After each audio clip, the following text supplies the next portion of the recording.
ถ้าลองที่ไม่ดีเพราะเห็นมันจะเปลี่ยนชื่อให้ดังจะบอกถ้าอีหานั้นว่าไปน้องได้นะเบียบอกอย่างเงี้ยมันจะหมุนกลับเร็วก็หมุนมาตั้งหน้าก็ได้บอกกูก็เลยว่าเด้อเขาเอิ้นบักหานนั่นว่าอีหยังกูนะอยู่ในเอกสารนั้นนั่นทานมาอีกจัก10 ประเทศไม่ใช่พระเอกในหนังได้แล้วก็คนที่เฮ็ดได้อีหลีน่ะเป็นคนพิมพ์แล้วบอกแล้วพูดถึงเรื่องบักหานั่งบนกับนั่งล่างแล้วว่ายังยังไงกันนั่นจากนั้นนั่นแล้วมีคนมาอ่านต่อแล้ว10 ประเทศนั่นเจอแล้วตัวละครในคาบาวแล้วมีตัวตนในใบทะเบียนบ้านลงทะเบียนซิมนั่นแน่แล้ว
เข้าเอาเขามาก่อนคาแซงเข้าเอาเขามาก่อนคาแซงอ้ายเข้าเอาเขามาก่อนคาแซงตัวเข้ามาก่อนคาแซง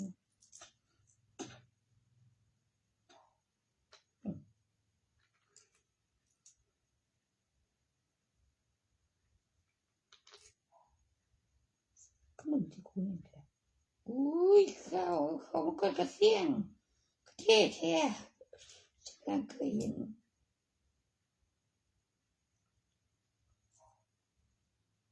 มันเดินกำลังมาเฉยๆนี่ฮะ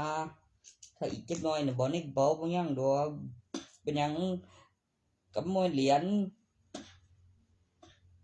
มันเคยมีใบมันก็มีใบในกระเป๋าทีละสี่รอเวลาเดี๋ยวใส่ตัวที่สี่แล้วแน่หันทุนแต่ละกระเป๋า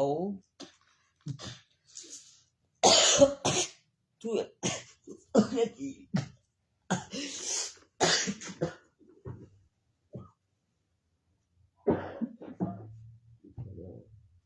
บ่เพียง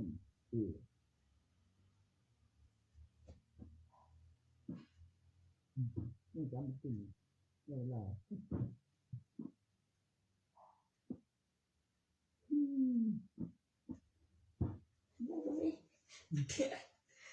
ยังก็มีอันเวลาตัวมันฝากเข้าไปแล้วนั่นมันกระสุข้างไรลีมันจะบุกคือกันยังกับกูไกเห็นงานกับตู้ ATM ต่อจากธนาคารเขาข้างเละนั่นแหมบ่สูญสลายบ่น้อยลงต่อจากตู้ ATM แล้วก็บัญชีเขารหัสแยกได้คนข้างส่วนโตมีบัญชีแท้โอ้ยโอเคไม่ต้องโอ้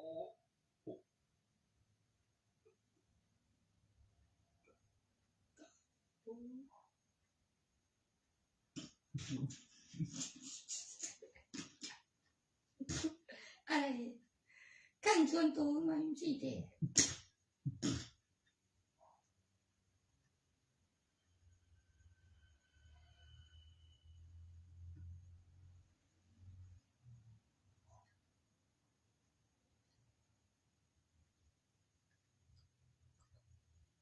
ก็อีได้หน้านี่แหละคืออุปกรณ์แล้วแม่นมีตู้หลายตู้แล้วมีหลายกระเป๋าอีกมีห้องโอ้ยบ่ก็มีโตบ่ปากเจ้าของแต่เก็บได้แล้วก็ขี้ข้านแล้วก็เท่าใดหึอยู่ดอกแล้วใส่เป็นตาบางเทื่อบ่แม่นแต่คือซื่อบ่โตตีกองโจรแม่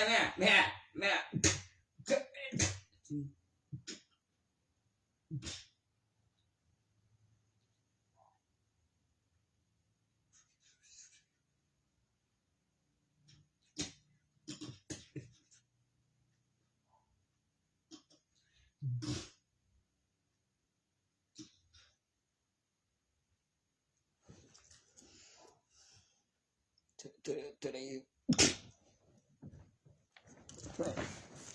สั่งมันตูเธอสิเกียดแล้วมันก็บอกคงตูไม่ดีเนาะประเทศใดเจ้าของกับบ่เบียนเนาะบ่เหลืออีดีบ่ฟิล์มที่สำใกล้สีบอกทั้งข้างนั้นสงสัยสิมีโทษติดคุกบอกก็คือนั่นแหมบ่ได้เฮ็ดต่อหาเฮ็ดแนวใหม่คือตัดทางตัดธุรกิจเจ้าของบ่คือมีทุกอย่างบางเทื่อก็คือมีหลายมากไปคันแม่นถึงได้ใกล้สุกแล้วไปโตนั่นแหมประโยชน์มันสากบางหันนั้นแจ้งตำรวจกับบางเทื่อนั่นแหมมาก่อนนั่นแหมโตบ่ได้เฮ็ดเสียแล้วตื่มให้ก็มีอยู่ได้บ่แม่นว่ามีแต่คือทางดีและทางบ่ดีแต่ไปพัฒนาทางบ่ดีและทางประโยชน์เด้อโตบ่ได้เฮ็ดเสียบ่ได้โง่ใดแหมบ่ได้เป็นใบล่ะ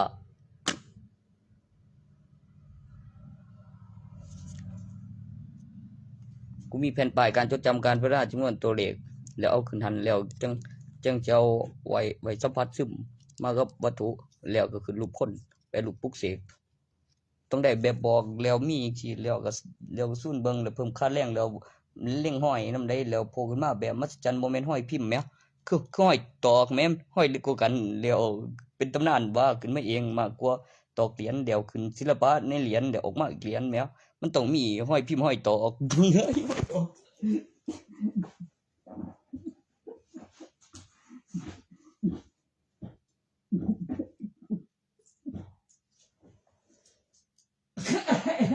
ครับเติมเลยก่อนเติมยังไง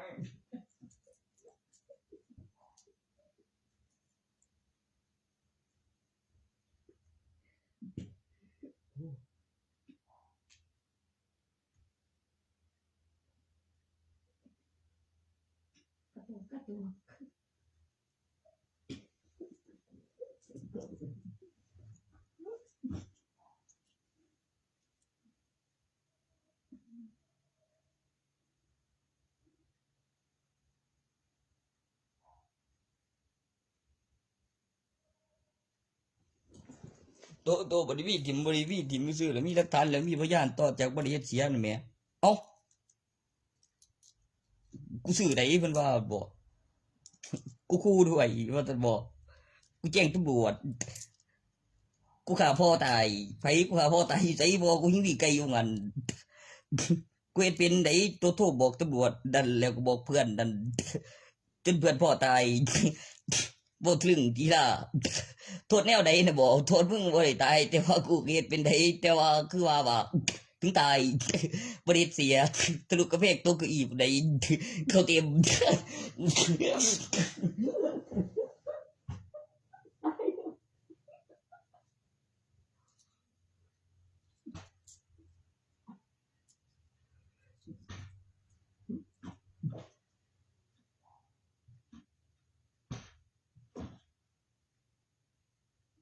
เลขครับเด้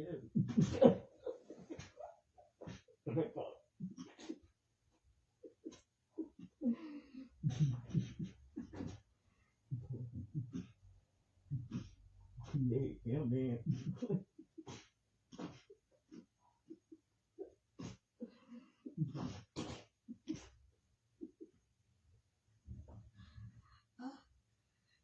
คือเฮ็ดให้เราแม่เสียค่ะอย่าว่าเนาะมันคือสิบ่ฮู้เด้อนี่คือเลขให้เราแท้โอ้โอ้อีสอนคือเลขให้กูด้วยหน่อยดิคือเลขคือจัง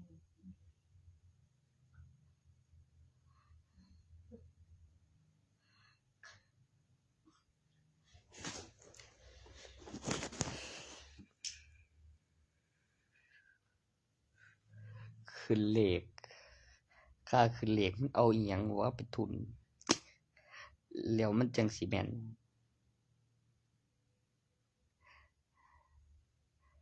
ค่าขึ้นเลขทำพิธีกำหนดเวลาแล้วอุปกรณ์ก่อนสิออกกับซื้อมาขาย สงสัย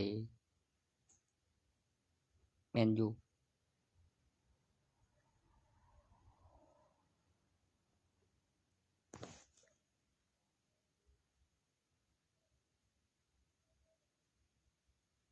ตัวเอาประกันรถแล้วก็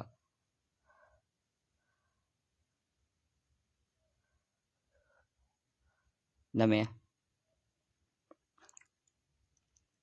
กำลังในต่อบินมีแต่แต้มได้ใจาย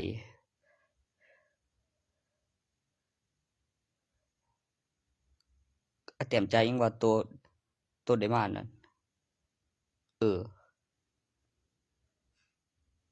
ก็พวกกูว่าจะประกาศแล้ววางไว้จังซี่แล้วเด็บเงินจะจ่อใกล้ๆกันย้ายยังอยู่นี่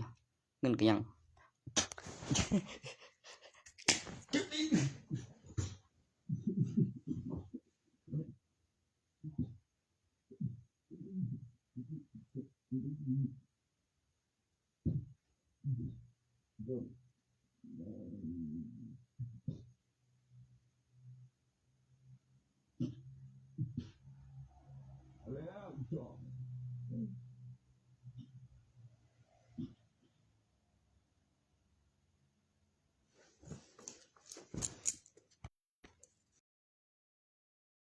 15วันอาทิตย์ที่15มีนาไม่ใช่เมษานะอย่าใส่สระเอว่าเขียนยังไงได้ไม่ถึงยังไม่ถึงสงกรานต์อาจจะเร่งไปถึงสงกรานต์ได้ยังไงคุณจะรู้ว่ามีคนเร่งกับคนไม่เร่งนะครับ ตอนคุณเขียนนะแม้คุณเขียนผิดหรือเขียนถูกด้วยตอนนับจำนวนแล้วของเดือนนั้นอีหลีบางทีผมก็ว่าไม่ใช่หรอกมันถูกแล้วถูกจริงแต่ที่แรกมันต้องมีร่องรอยค่าตอกค่าแรง รู้ไหมว่าค่าตอกนั้นแม้เข้ากับเหรียญตัวใบล่ะ คุณเข้าใจไหมก็ซากยากมากเลยถ้าอยู่ในคลังส่วนตัวไม่ได้อยู่ในธนาคารตัวนั้นเป็นตัวเลขก็มี คือถ้าถูกเลขต่างกันด้วยข้อมูลละเอียดในข้อมูลพิสูจน์แบบละเอียดแล้วก็ขั้นตอนแล้วก็ระดับชั้นแล้วก็เป็นข้อมูลที่ต้องต่อเข้าห้องตำแหน่งที่วางหาที่รอบุย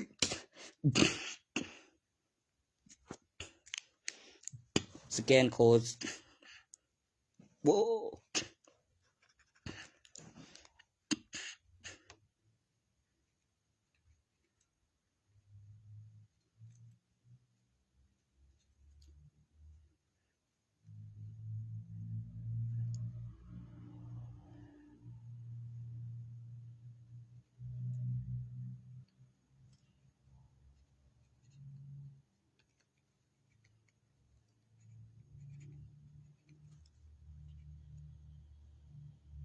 โหเรื่องนี้ลองตีมันโหเสียงไปสถานีมึงก็ตีมันที่ละไปหวยคำจะอินสถานีจะไปสถานีหาแมงบ่เขาหู้เบิดล่ะบักฮะบักเช่นบอกยังก่อมาฟ้อยาน่ะแม่บ่แม่นหมู่อีหลีแล้วขี้ตัวน่ะแม่ตบหูมันเพิ่นว่าบ่แล้วกูเป็นพยานซื่อๆกูบ่ได้ไปใบโอ้ยกูรู้แล้วกูไปเจ็บแทนมันนำใดแต่คันกูบอกขึ้นมาน่ะบ่แล้วก็คืออย่ามาโทษมึงนั่น เป็นหยังคันมามันก็เสียดเสียงใส่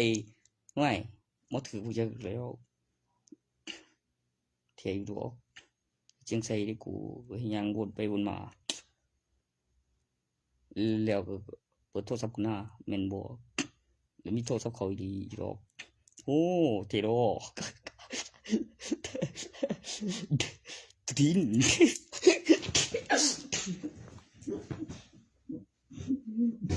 โอ้โห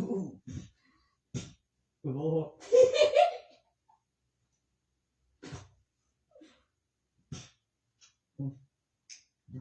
หัว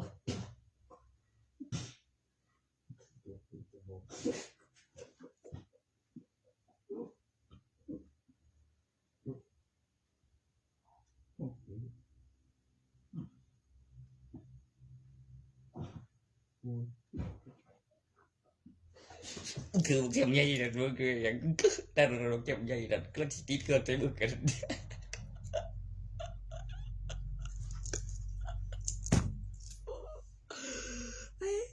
โบกเลี้ยวมันขี้ตัวมันร่วมหัวแม่ง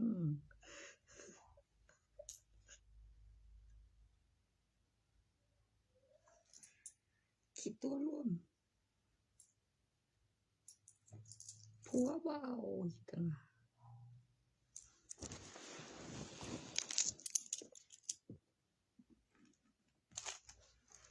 ไผมันขี้ตัวร่วมหัวหยังนี่เปิดเบิ่งในกล่องนี่มันหยังคนสิหายไปแล้วกลับมาได้จั่งใดในกล่องนั่นบ่เห็นบ่มันกระพริบขี้ตัวหยังโอ้ยตัวเฮ็ดให้จำได้น่ะบ่เป็นวิดีโอผมอีกมันบ่ได้ตัวแม่งตัวเฮ็ดจำได้น่ะบ่เป็นวิดีโอผมอีกคันพยานก่อนน่ะหันแล้วมีพยานแท้น่ะแหมแล้วก็ไอ้ซากนั้นน่ะบ่แล้วมีหลักฐานในกล้องวงจรนะมันบ่แม่นกล้องตัวนี้หยังว่ามีกล้องวงจรแล้วก็มีพยานในกล้องวงจรแล้วก็ตัวนี้น่ะแหมเป็นหลักฐานเจ้าของตัวกล้องวงจรน่ะบ่เป็นพยานให้ผู้อื่นเชื่อคือบ่โกหกคือเครื่องคิดเลขแม่นอยู่บ่แม่นอยู่บ่มันแม่นอยู่บ่คือโกหกคือเครื่องคิดเลขนั่นคันมันบอกไว้เป็นวิดีโอคือกันล่ะวินาทีกับวินาทีน่ะแหมกูบอกมึงแล้วได้คันมันทังอยู่ปากทางคือน้องอีก้อยนั่นแบบโกดสิ่งเขาแบบเป็นตัวแม่บักโซกนอนทั้งหลังกูสิเป็นโกดได้จังไดวายกูเลยเดือซาตานจังว่าเพียงไฟไล่สิบ่ได้แตกไล่แมกมาด้วยไล่ชิมโอ้ไล่แมกมานํบ่ไฟบ่ได้เกินแบบไฟเพิ่งด้วยไฟคือพริบคือได้เทศ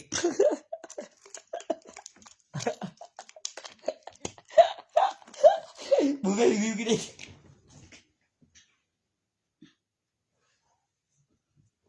หูยบอกไล่ซิมแม่ไล่ซิมเบิ่งที่ละบัตรประชาชนลงทะเบียนซิมเข้าใจอยู่บ่ไล่ซิมก็อ้ายบอกแล้วมึงต้องเจอมึงต้องเข้าใจอีหล่ะ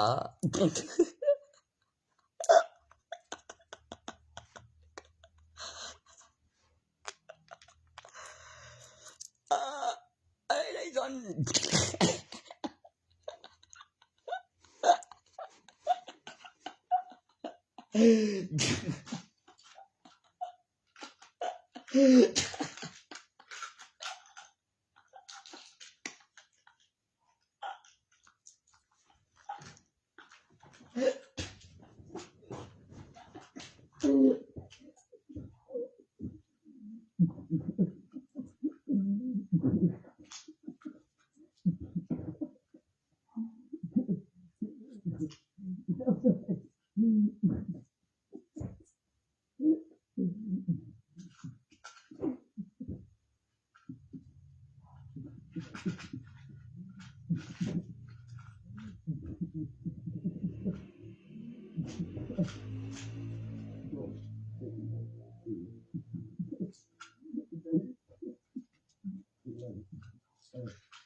ยังโซยังโซ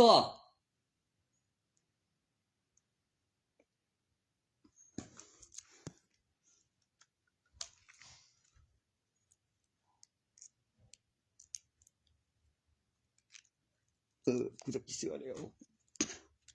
มันสิว่าของครู่จันเพ็ญกับแม่นเนาะบ่เห็นบ่ป้ายของอีป้าย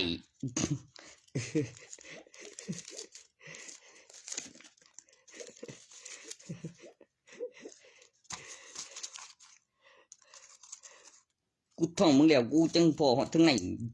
ปีนออกปีนเขาว่าซั่นหมอนั่นบ่มีไฟตาย บ่แม่นเฝ้าของมันเด้มันหามา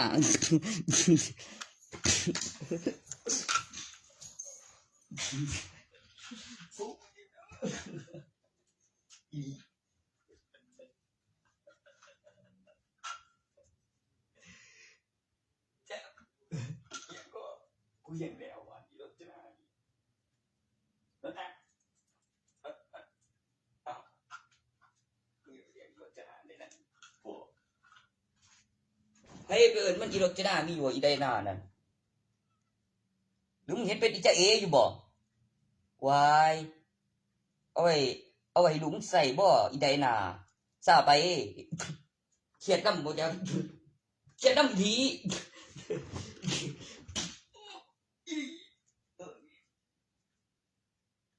มีปืนยิงแท้นำ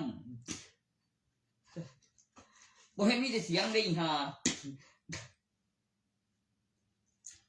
มันเอารุ่นนั้นมายังน่ะบ่คือเจ็บ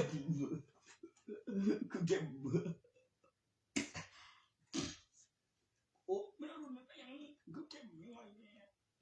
คือเจ็บก็จะอยู่รุ่นนั้นเจ็บ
คันมึงว่าด่าทั้งหน้านั่นแหมอีหยังซั่นดาใส่โอ้ยสายตำรวจเพิ่นว่าแม่งโอ้ยเปิดห้างกับตำรวจแล้วนั่นมี2มีอาชีพมีราชการแล้วก็ตั้งห้าง2อย่างบ่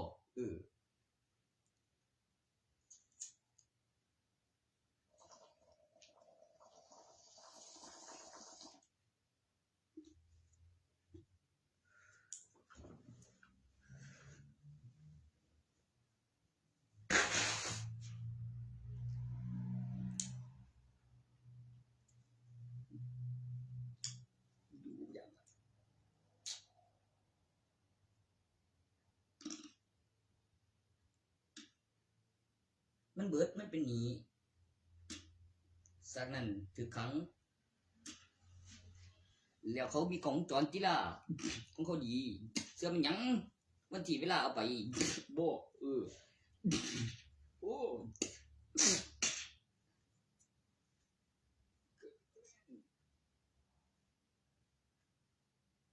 แม่นี่อยู่แดนมันอยู่ลาวไว้อยู่แม่นอีหลี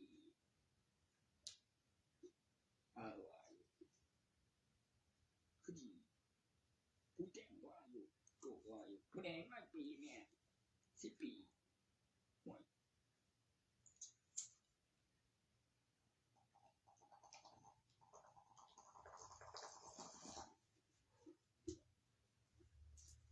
บ่ได้ให้กูมา10 ปีแล้วก็ว่ากลับไปให้กู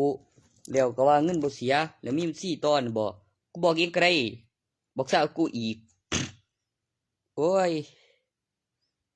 ของกูก็ดีคือกันแต่คิดเบิ่งอีกก่อนหน้าแล้วเงินก็บ่หายเดี๋ยวมีบัญชีต่อบ้ากูว่ามีจ่ายมาในบัตรประชาชนน่าเป็นเดือนตัวนั้นบ่ได้ติดกูดอกล่ะ เบ้ย เบ้ย สิเลือกตั้งแหม มึงยังเห็นกูเป็นเด็กน้อยบ่ทันมีสิทธิ์บ่กูเฮ็ดเองบ่ได้บ่ ว่าตรงนี้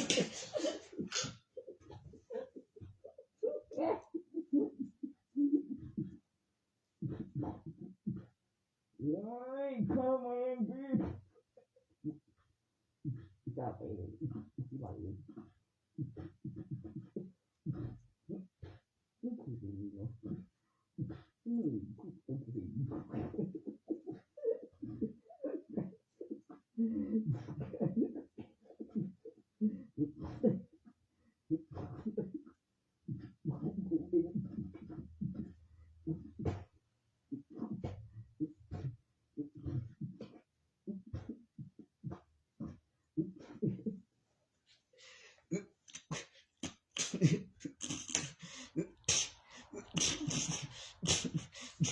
เป็นคือกูก็ได้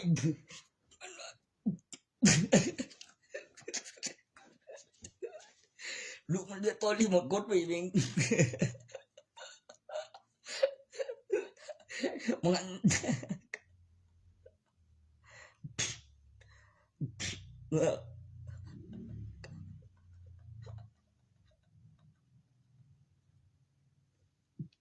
มึงต่อบัตรไว้เฮ้ยก่อนนะหัน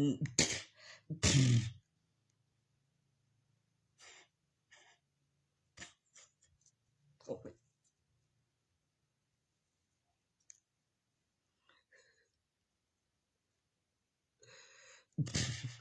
อีกบ่ดอก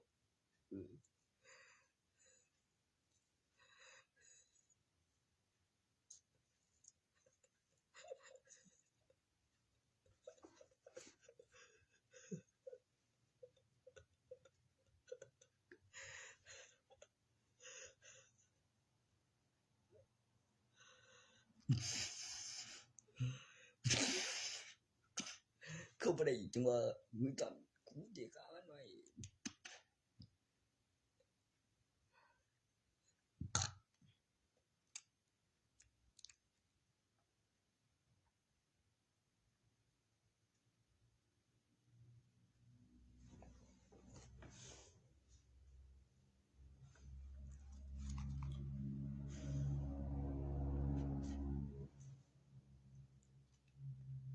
กูเข้าบ่ได้จังแต่เบิ่นสิบอกว่าจั่งใด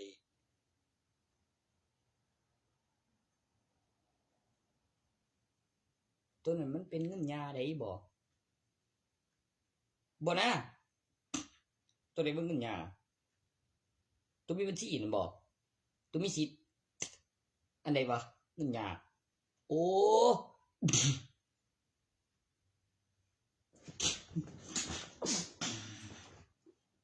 โอ้ยโอ้ย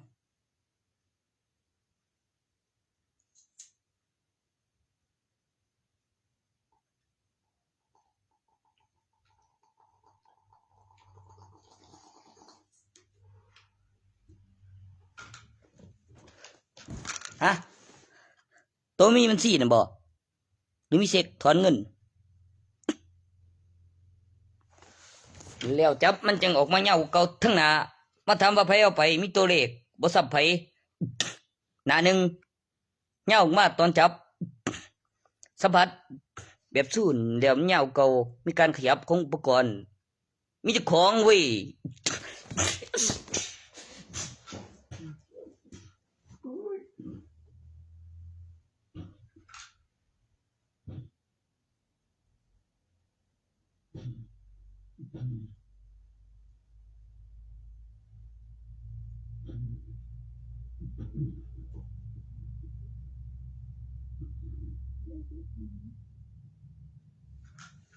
อันไหน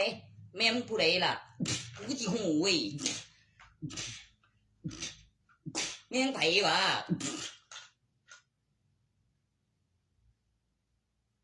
กูบ่เคยไปเฮ็ดกันเด้อคันบ่จำได้น่ะบ่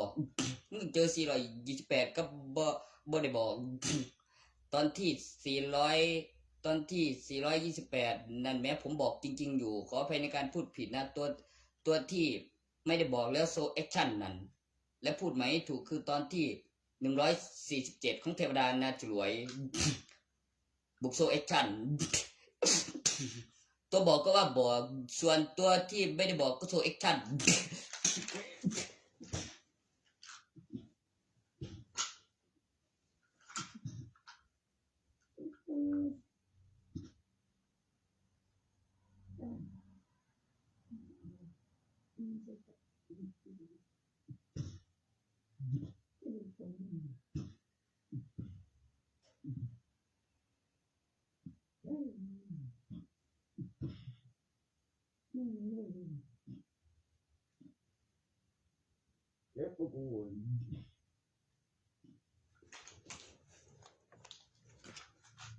เพิ่นมันเขา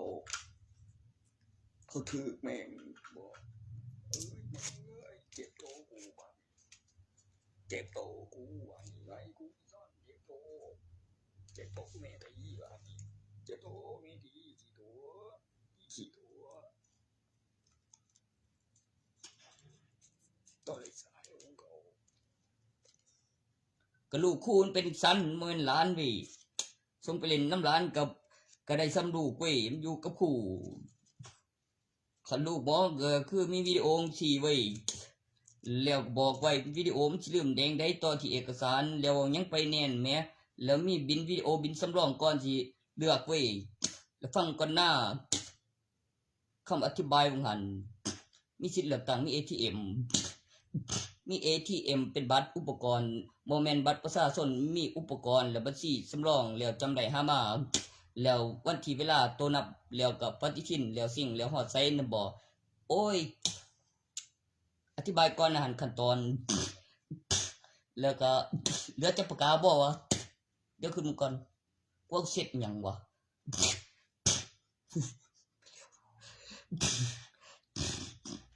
ใส่เครื่องหมายต่อบ่วะก็กดเท่ากับ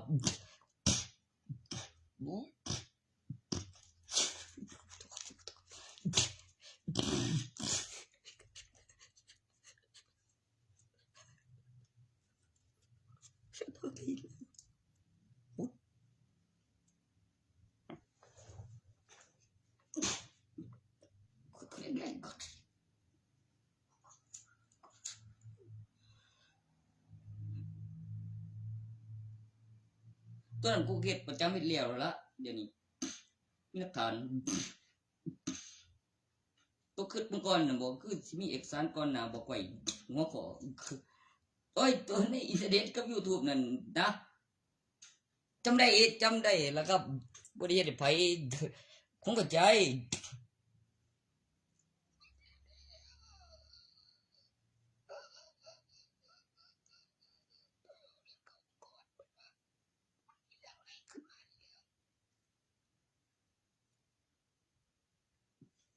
มันคือสิฮู้มันคือสิเกิดทันบ่ว่ามากับเพื่อนมันเว้ยมานอนเฝ้ากูจำบ่ได้เองได้ผมทราบไปโอ้ยถ้าแม่งอีหลวงยังสิปรุงแม่หมดจะฟื้นมาอีกเพชรก็สิเอิ้นอีหลวงแทนสิผีฟ้าต่อวีผีฟ้ามันฟ้าผีเนาะโอ้ยฟ้าผีก็ได้อยู่ดอกบ่ได้เสียงน้ำแผ่นดินคือเพิ่นปรุงจากพื้นแผ่นฟ้าต่อจากแผ่นดินมีเบิ่งทุบถ้าโตผู้ชายล่ะเขาเอิ้นฟ้าชายมันใกล้ฮอดแล้วเด้มาทางที่ตะวันออกเฉียงเหนือแบบถูกต้องทางผู้ประสูงต้อยคันบ่เรือมันฮอดฟ้าแล้วเหลื่อมตาเล่นมาสมบัติความเร็วไฟฟ้า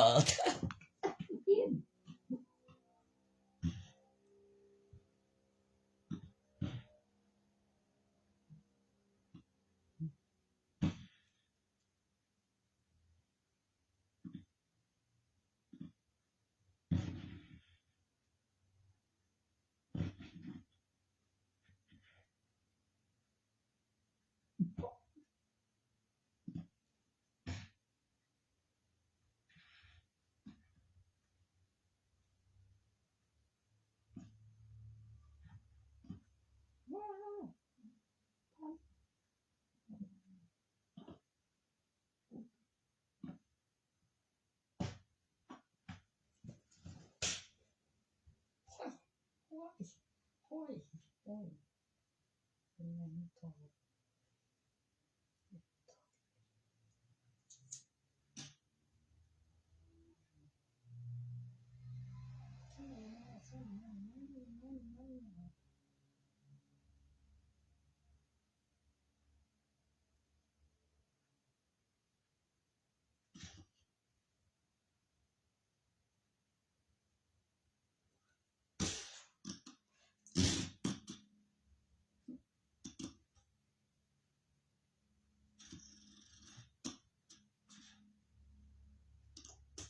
อีไว้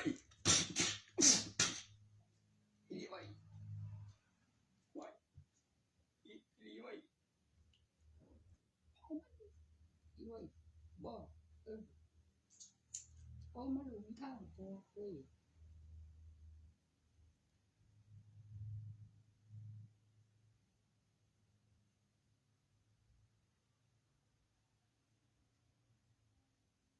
พ่อผมทำหัวเว้ย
มันบ่บอกกูดีหม่องใด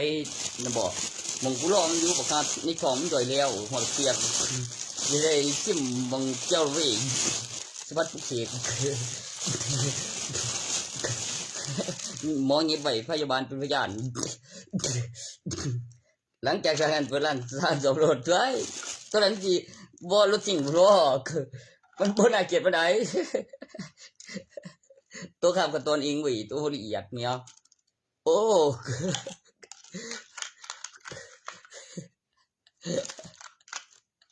ก็อยู่หน้าเกี่ยวง่อยเหยียบเกี่ยวอยู่งบตีนเจ้าทางใส่น้ำบ่ล่ะมันบ่มีห้อยเหยียบเกี่ยวแต่มันไทยแม่ไทยสองย่อยแล้วอีหยังจะนอนก่อน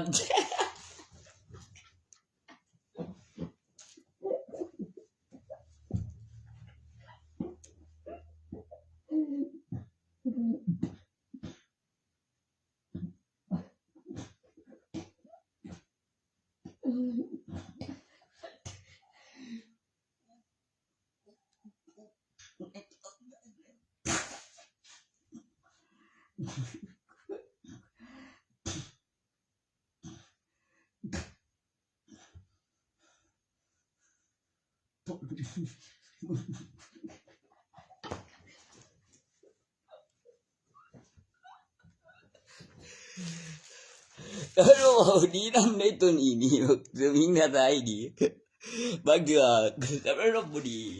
คันบ่สิ่งหยังที่คือจังซั่นแล้วเขาว่าตะกาตะไกก็ได้แล้วเนี่ยอีหยังวะโอ้ย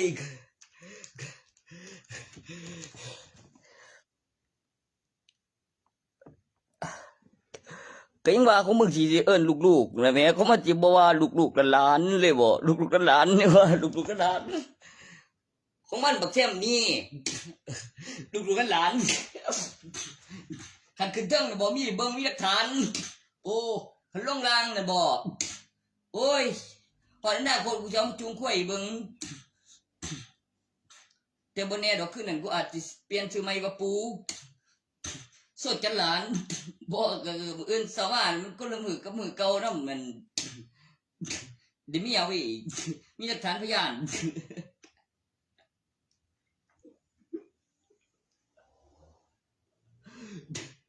แต่มือสิฮอดอยู่ดอกเด้อปูเด้อแต่เดี๋ยวนี้น่ะบอกกันเอากลับมาได้แล้วก็บ่ได้เฮ็ดเสียน่ะบ่ทะลุกำแพงตัวเก้าอี้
ตัวเจ็ดวันนี้ตัวของแบกแล้วตัวเซลออกมาใหญ่ใส่บัตรลงอยู่ให้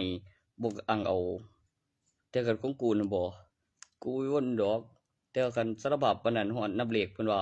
ก็เจติ๊กนั่นเด้เพิ่นว่ากูสิฮู้ได้จังได๋บ่เบกเก่งตำรวจดอกเว้ยกว่าบ่ได้กลับมาอีก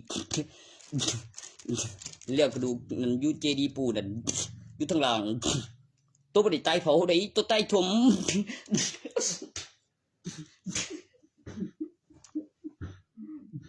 ตอนเป็นคนบ้านบ่มีเสียงจะไปใส่ บ่ได้เสีย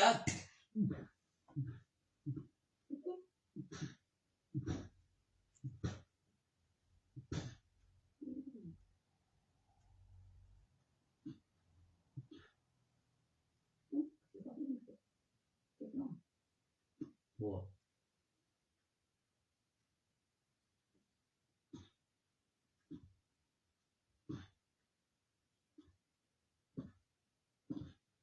บ่ฮู้จังไง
เด้อเปียกแล้วก่อนเด้อสะดอก แล้วไปอ้างใส่กับคนต่อได้นั่นแหมบุยกูก็ว่าอยู่กูก็สิบอกหุ่นยนต์แล้วต่อยคันวิ Android ตั้งชื่อยังว่าต้องจะเป็นคนเลวคือรูปแล้วก็ได้แบบบอกอีหลีไว้เครื่องหมายจะกลับมีใส่กับสันดานมีหลักฐานวิดีโอก็เกิดมีใส่กับสันดานเป็นคือความคิดนี่ล่ะว่าแต่มีหลักฐานเป็นนิสัยกับสันดานแล้วคือรูปคนยังว่าฮอดในวัตถุเขาขึ้นเฮ็ดหยังซะนะได้แม่กูยังเป็นอักคาอยู่เอาใส่รูปหยังดีวะแล้วตั้งชื่อ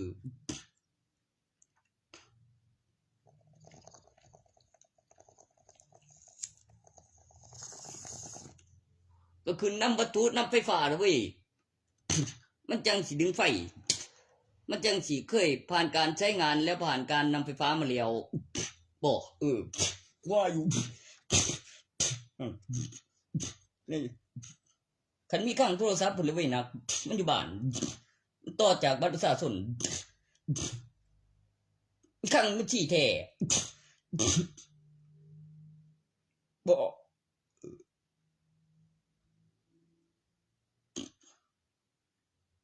เอาใบนำไฟ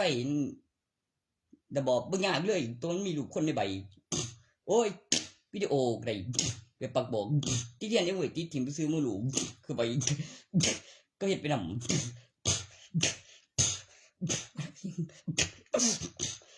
แบบเทียนนั่นไว้ที่ถิ่มไปซื้อเก็บวิดีโอโอ้มึงอยู่คนละเลนกับกูอยู่แล้วกูหันหน้าไปทางผีหรือว่ากูเอาใส่พอบ่วะบ่แม่นแต่พอนั่นทั้งหลายตัวหนึงบักแวก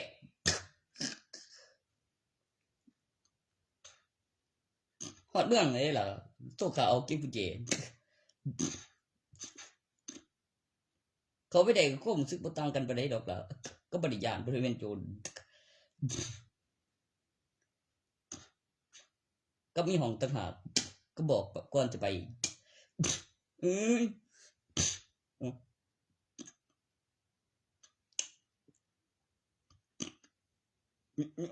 กดบอกก่อนจะไปเสือแล้ว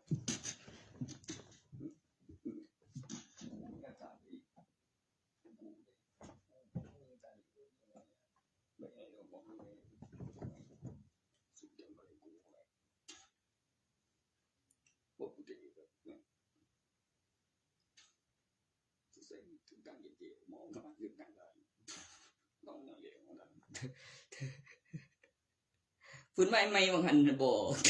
จิ้มริมรอบ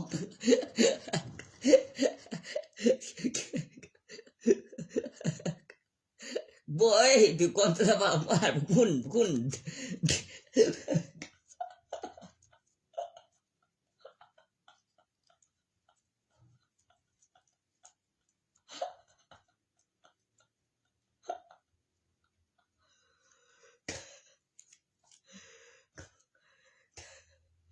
เอิ้นสัตว์เลี้ยงจนเมื่อยแล้วบ่เสียแป้งอยู่ดอกกูเป็นอันพวกเขาเอิ้นสัตว์เลี้ยงเฮ็ดหยังอยู่หั่นเด้อเว้ยอยู่ดอกอีแป้ง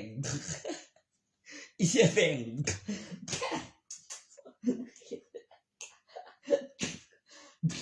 อยู่เสยก็เมื่อยกะกูเข้าแล้ว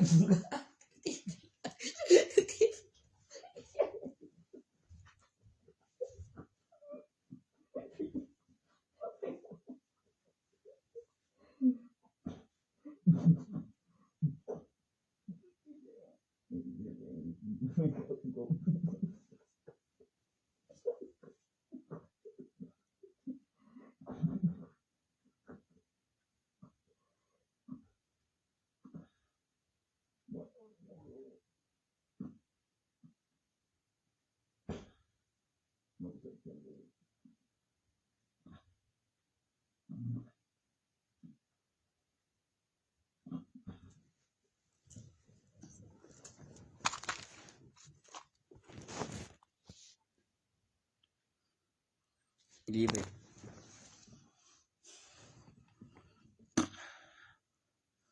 มันมั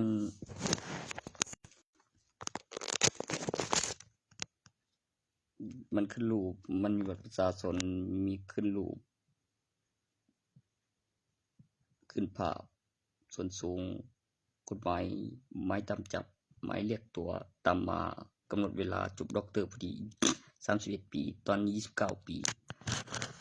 คือเวลามันว่างไม่รู้ว่าทำอย่างบางทีก็ใส่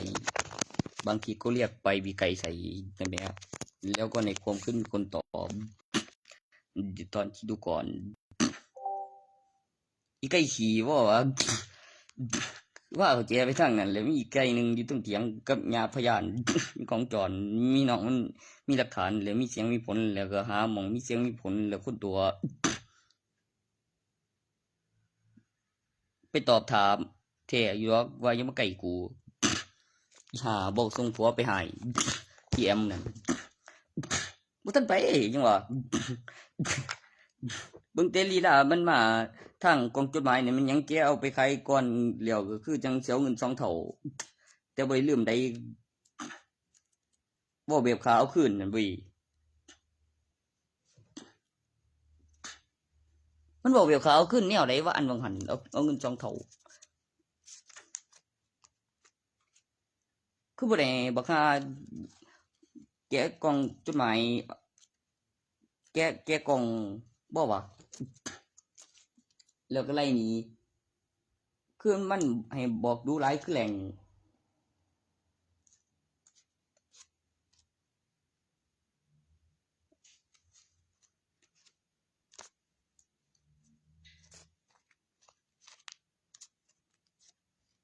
แล้วก็บอกคือจังมันว่ามันคักวิโอ้ยกูนั่งเบิ่งกูเมื่อยหลายมึงเห็นอยู่ข้างบ้านตายแท้นข้าวนึงแล้วบ่ตายที่แรกก็ได้แต่แม่โอ้คือสิได้ความรู้สึก แล้วก็ฟ้าวพิมพ์เอาแต่คือสิบ่แม่นเว้ยบ่ทัน เจออิสุกากูติล่ะต่อจากอิสุกาแล้วนั้น วันบ่มีจังได๋วะบ่อธิบายแล้วจังวะบ่ขึ้นดอกบ่อธิบายบอกไว้คือกูถาโกว่าเนี่ยตรงนี้บ่มีจักวินาทีเลยตอนมึงนอนก็ตรงนี้ล่ะค่าแสง อิสุกาอายุ24ไกลจากกัน2คนแล้วพิลึกษัตริย์พยาน บ่ได้แม่เด้บ่ได้แม่เด้จักตุกใครบุล่ะอิสุกา สระหางเหงา สกอตสระดา รูปแบบคือสิบ่แม่นไก่คือบ่ปากแหลมคือสิรูปเทวดาบ่ว่าตัวสุดท้ายแล้วอย่าค่าที่ซื่อเป็นตัวสระคือรูปแบบตาที่แหลงเป็นตัวแหลงต่างหาก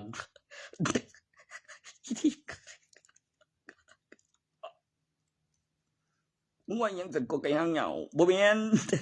โซคนงาม เทวดากูบอกมึงแล้วมึงเลยชื่อเดียวนี้มันยังใจเจริญตาสกุลพาเพิ่นบอกมาแล้วตกเจอร้านสาวกูบ่แม่นลูกด้วยเช็ดมึงลูกอีโปสำนองมึงเข้าใจบ่นี่แล้วก็เอิ้น1,000,000 1,000,000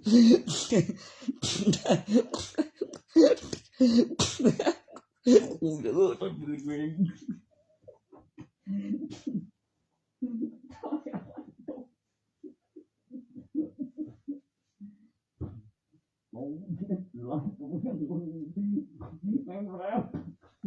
จงกล้วยก็เป็นบ่เห็นบ่กับตัวพร้อมกันรูป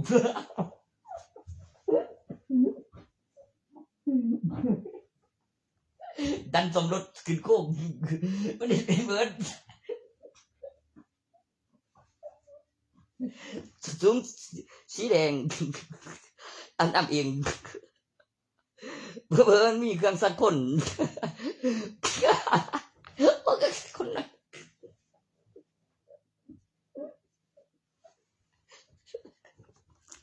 มีเครื่องสักคนบ่จักอีหานี่สมัย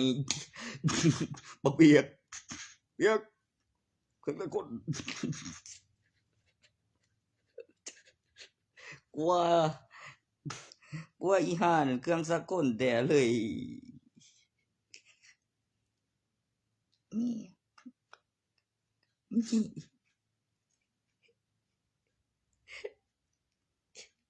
มีจิตุระอีหามีจิตุระ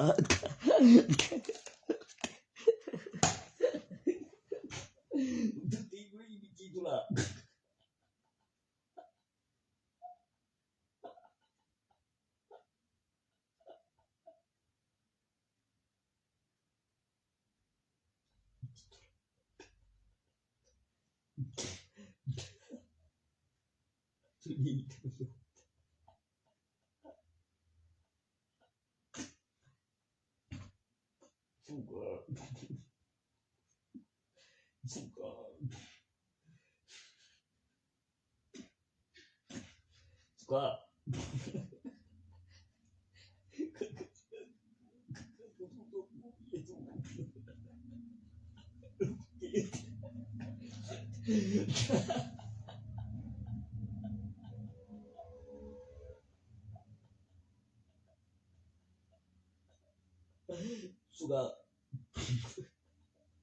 suka apa pun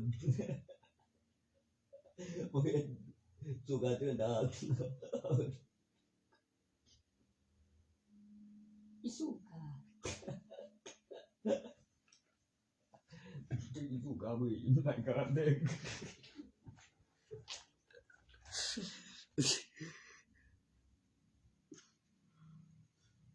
มันไปเลือกต่อจากลูกสาวกูแล้วว่าซั่นแล้วเฮาเกิดก่อนก็ว่าเฮ็ดก่อนไปโตเป็นผู้เราเฮาสิเลือกบ่อิสุกากูก็เลยว่าคือสิมีกลัวหน่อยบ่ได้ก็มีละจักวิบ่มึงนอนกูสิกลัวกูเอาคาเทนเขาว่ากูมีหลายกลัวละเอียดกลัวนะฮะมึงว่างถ้าจัดสิ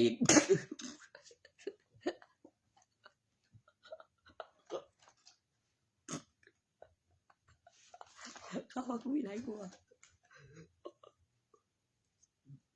สุกะกูต้องชี้กันแบบสุกะ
สิไม่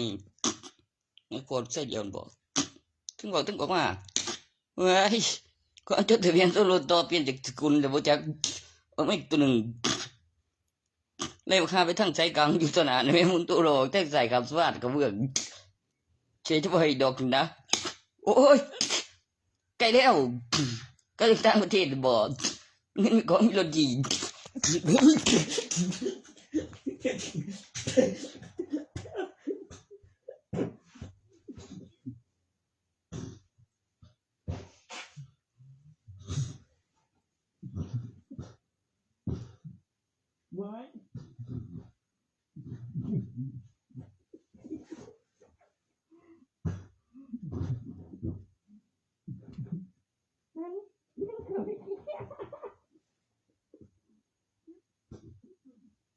เ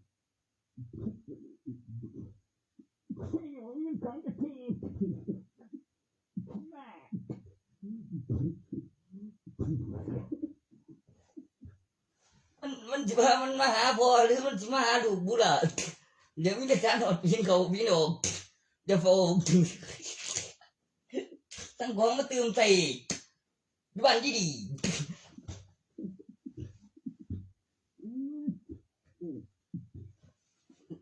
ไอ้หลี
ว่ามันคือแข่งมอง WA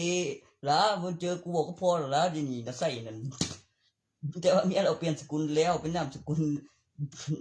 ล้านนั่นแล้วแถมให้กูยืมบุญล่ะยืมรถเวลาจบสาบานมาอยู่บ่ว่าบ่ตาอัลบั้มนี้บ่จักคือแต่ไผชนะไทยมึงกูว่าอยู่กูสิมีอัลบั้มตอนน้อยจังได๋คันบ่เคยมีเมียแล้วสิมีน้อยกว่าหันได้จังได๋คันบ่ออกนอกประเทศแล้วมีคนนึงแล้วล้างรูปเป็นแล้วออกมาเลยน่ะแหมแล้วส่งไว้แล้วจงไว้ภายในครั้งคันบ่แปรรูปปลุกเสกขึ้นรูปอีกรูปนึงตั้งราคาเป็นบัญชีกูคือมีก่อนซะนะกันว่าตัวกันในกล่องหั่นมีแต่น้อยกว่าหั่นดิในรูปมีฐานโอ้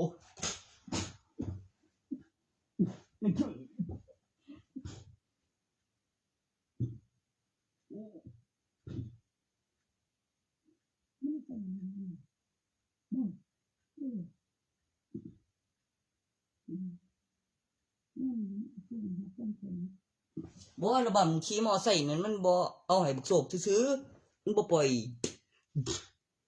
กูบ่แซ่มนี่บ่คือสิเอาทีละหน่อยแล้วซื้อเอาจังได๋มาฮอดกรอกอยู่ดอกสักค่อยเอาแล้วอีหยังซะดะก็ซ้ำนั้นอีหลีนั่นบ่มีฮอดกรอกเอามาอุ้มเองนี่ดูประบำ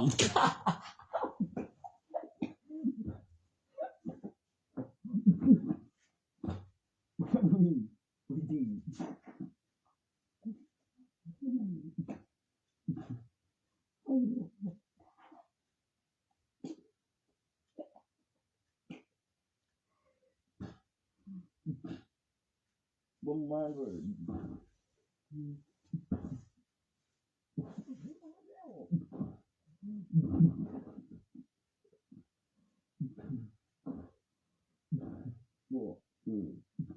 จะบ่สิเอาบ่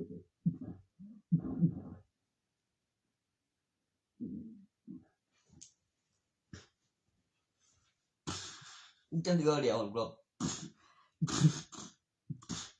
มันสิมันมีอัลบั้ม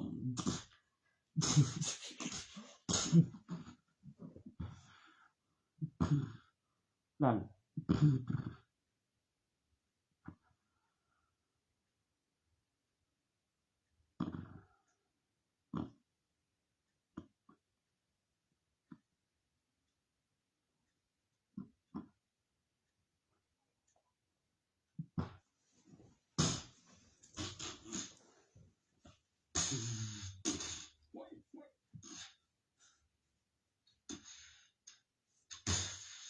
ไม่นึงต้องไปฝรั่งเศสกันก่อนนี่ว่าก็มีหยังไปฝรั่งเศสกันมาสังขาพวกเขาหน้านึงในทีวีจอสี ปัจจุบันจอสุพรรณ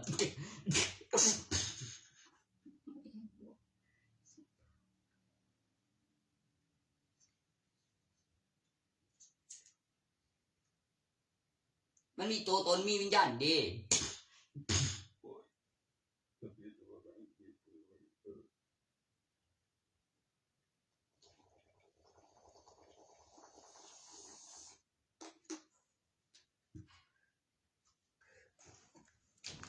ฮอดมันบ่ได้คือซื่อใดนะแม่บักเบนว่าหรือว่ากูฟังเว้นก็ถูกจับไปทหารกันล่ะเมียเฝ้าบ้านไผสิบ่ฮู้บ้าบักงานใส่ก็สมัยโตนบ่มีแม่งกูเฮ็ดเองก็ให้ใจลูกบับ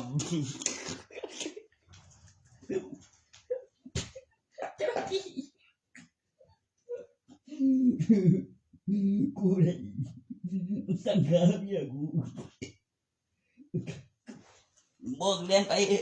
เล่นมาแล้วคือปากก็ใส่ปากแกเด้อกระจุกสอง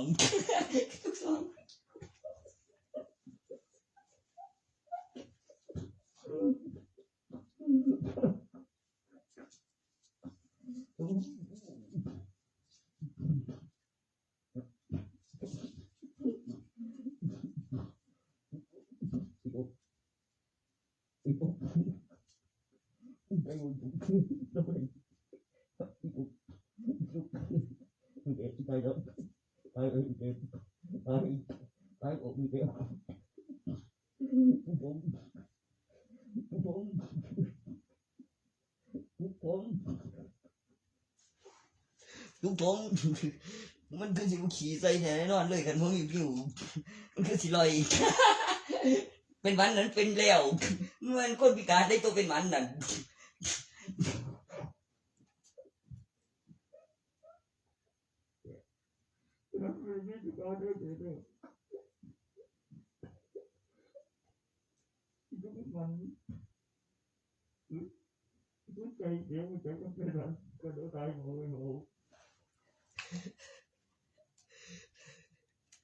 โอ้ยเว้ย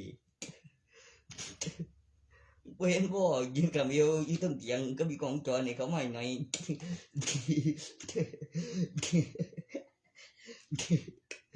มึงบ่เข้าใจบ่กูสิใส่คนปีใหม่ดอกกับเอาลูกมาที่ล่ะก็บอกเอาจบม.6ที่โรงเรียนบ้านสุขแสงนั่นแหละแล้วก็ย่างในเรื่องออกไปในกองจรใช่ป่ะล่ะตอนนี้มาเถียงขันทำสาวกูมาใส่ทั้งในเป็นไฟ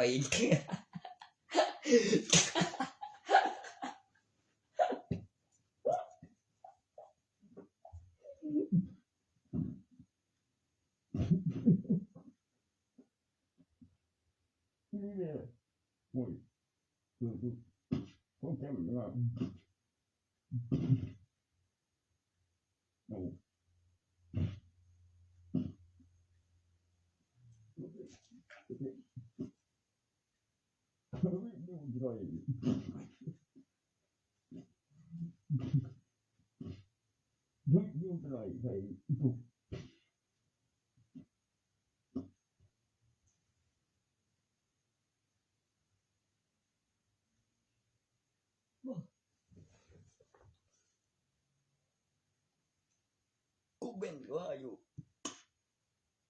ผมเป็นก็จะเป็นทหารปี40บอกโอ้ยกูไป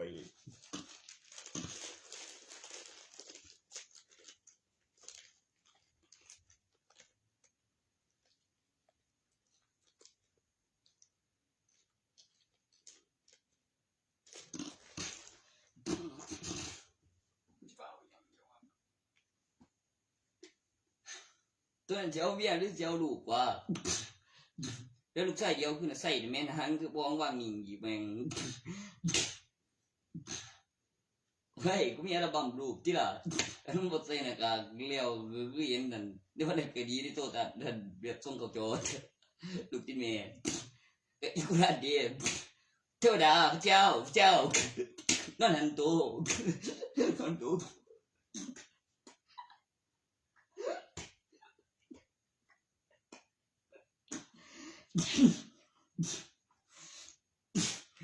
Bà tôi ăn một tiếng làm của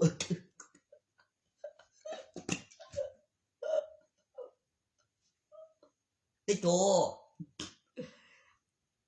อีนั่นก็ได้กล่องวงจรอียืนเรื่องงานน่ะบอกก็มีพยานก็ผู้ไม่แล้วมีคนมาแต่งนั่นดิโอ้ยมีเสียงละมีบัตรประชาชนเด้ต่อจากใบทะเบียนบ้านมีจริงแล้วก็ว่างยังแน่นๆนิ่งๆบอกแล้วต้องทักเสย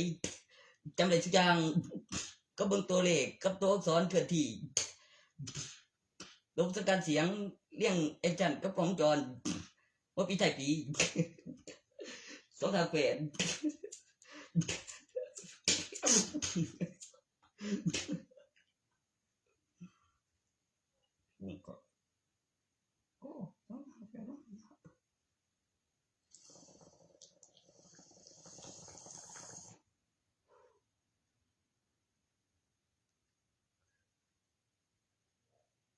ใบแก้มมีลูกสาวเป็นของปลอมบ่เป็นของเลียนแบบบ่เป็นของปลอมก็คือของเลียนแบบเดี๋ยวนี้มีแต่เมียบ่ว่าบงการมันมีลูกสาวมันลุ่มเด้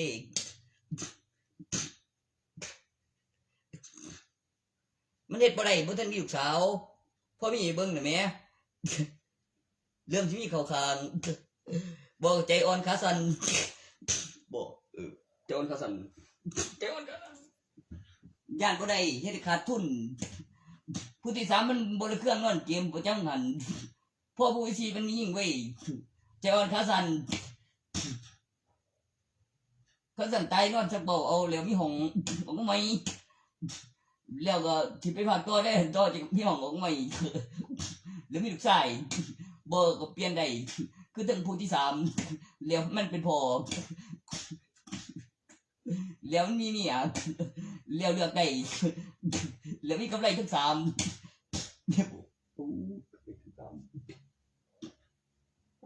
กูครั้งละสีไว้กับโรงเรียนแบบกรอบสี่เหลี่ยมทั้งไหนลูกก้นสองกันมีสันเทิงกับสันหลังแล้วมีเสียงมีสิงแล้วมีสแกนโคดออกจากหน้าจอสัมผัสปลุกเสกมีห้องบ่เห็นเนาเด้อกล่องวงจรอีก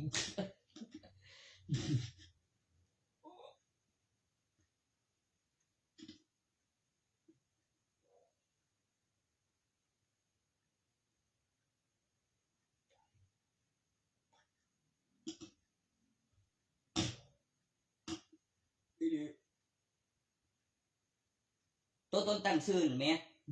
บันทึกการศึกษาตัวต้นแบบตัวต้นฉบับนั่นแหมแก้ไขบ่ได้นั่นแหมคือมันใส่รหัสแล้วมันก็ต้องเก็บหลักฐานว่าหอดใส่มันก็วาดรูปแล้วเจ็ดชิ้นมีรูปแบบขึ้นตัวตนในกรอบสี่เหลี่ยมมีคนเคลื่อนที่แอคชั่นวิสาอาชีพ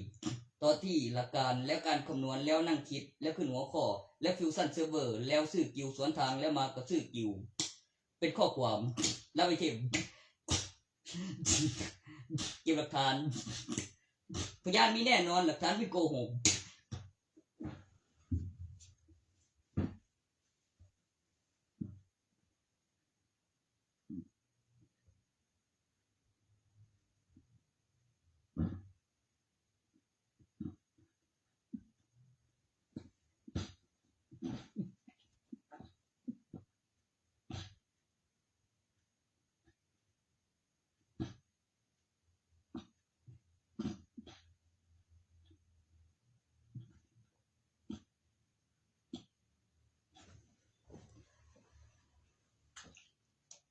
อย่างวะกูก็บอกว่ามีอัลบั้มนำว่าขันจิ้มมันบอกมีคนละเครือข่ายอธิบายไปแล้วแค่ได้อีหลีมึงเช็คขึ้นมาอีกแดงได้ซิมดีแท็กมีหยังบ่หลายกดเข้าไปในบุญเติมเบอร์เก่าคือว่าทุกข้ออีหลีเบอร์